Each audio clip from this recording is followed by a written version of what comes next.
Just a little.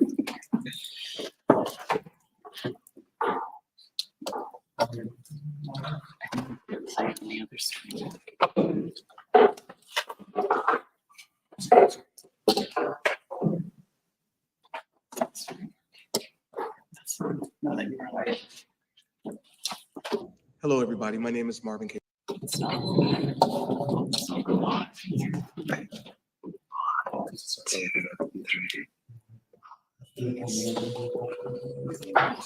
White, I'm the Minister of Celebration. One more. When you're done.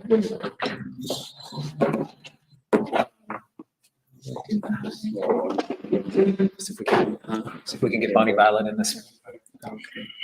She's busy. 3, 2, 1. Look this way, Bonnie. Violet. 1, 2, 3.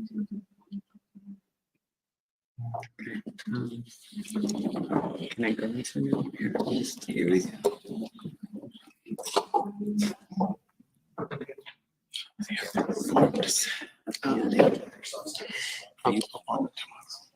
And the kids. Yes, I can't go to this. I'm going to work too. So I want to see it.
Hello, everybody. My name is Marvin. I'm the Minister of Celebration. Church, and on behalf of our Pride team and our Pride team leadership, we are so excited to be co-sponsors of Pride and Spirituality Summit. It is an amazing honor to be able to lift up the voices of queer folks who are at the intersections of spirituality and drag across all kind of faith traditions. I'm so excited that we are no longer waiting to be invited into spaces to practice, to explore, to be spiritual leaders, to bring forth new sacred texts, to be the healers and the practitioners and the makers and the conjurers that are a part of our DNA. I'm so excited as a Black queer minister here at Glide that we can find spaces to be ourselves and to practice openly and hopefully begin to heal some of the wounds and take back our power from patriarchy, from white supremacy, from capitalism that has convinced us that we are no longer heirs to these gifts. So have a great summit and we'll see you soon. That's what I was supposed to do for 15 minutes. No.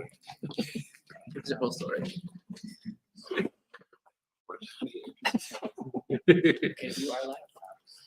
Welcome, everyone. Good afternoon, good morning, or good evening, whatever you may want it to be.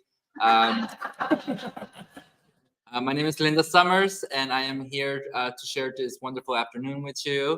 Thank you all to family and friends, and to guests, and anyone who's visiting out of California. Welcome. This is a safe space. This is your home now. It will be your home for the next few hours, and I'm so happy to be here.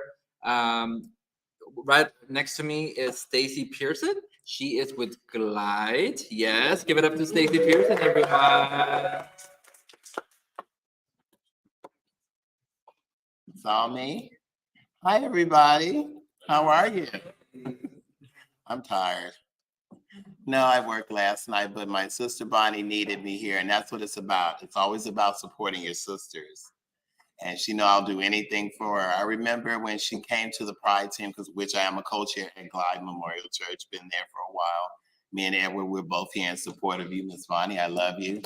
She had a vision years ago about creating this type of space and everything, her podcast and all that. And she came to me with the idea. I said, girl, we'll pitch it to the group and let's see what we can do about it, honey. And now look what she's done. She's done phenomenal work. I'm so proud of her. I love you, Bonnie. I call her my glitter sister. You can't see me, but my shirt has a little glitter on it. Most of it fell out, but we're glitter sisters. I think everybody should have glitter and sparkle. But that's my girl, and I'm just happy to be here to support her in anything that she needs. You know, you're my sister. I love you. You know, I've been in the city of California for over 30 years. I'm originally from Chicago. But I love Glide Church. I've been singing with them over 30 years. Yes, I'm 62. I don't look it, but I just turned 62. Give it to me. This is what 62 looks like. So is there any questions? Anybody like to ask me anything about Glide? Or I have a few more minutes. I can talk about Bonnie more. That's my girl. Talk about me. Well, I love California, but it's time for me to move on. I will be moving to Vegas by next year. I've been here over 30 years. I love California, but it's just that I've gotten to the point now that I'm clean and sober for over 30 years, you know, it's time to do something different. I love the drag community. I love the girls. I've won titles here. I won all kind of awards. I was awarded the first Mr. Gay Oakland in 1999. I won that title. And yeah, thank you. And I can't believe I'm in drag. I think I won that when I came second runner-up. It's hard to do that. Wearing these heels, you can't see them, thank God, but it's hard, but I love it though. I remember when I first came to California, I didn't know, I knew I was different. I didn't know that I was gay. I didn't know what that was. You know, growing up on the south side of Chicago, you know, you had to be a certain way. You know, you couldn't be this way or that way, but when I came out here, I just fell in love with California. San Francisco was like a big melting pot for anything. You can be anything that you want. It's like Dorothy going to Oz for me. And now it's time for me to spread my wings, but I will always take Glide with me and my sisters, you know, because I love you. I lost a lot of friends here during the AIDS epidemic and stuff. I used to do outreach, open hands, everything, you name it, I've done it.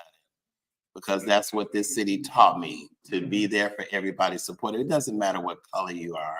It doesn't matter what race you are. We need to get back to the love. That's what Glide teaches us. This is what Cecil Williams teaches us. Him and his wife, Janice, who passed away, which is my shero. You know, just love each other. You have to, because right now we don't know how long we're gonna be on this earth. Last year I went to the hospital, I think, like 3 times because I was having respiratory problems. You know, getting to be 62, I keep forgetting. I think I can jump, pop up now. Sometimes I can't, but it's my age. But I'm glad to say that at 62, I'm still here. I'm still having a good time. I'm still enjoying. Is that enough? Keep going.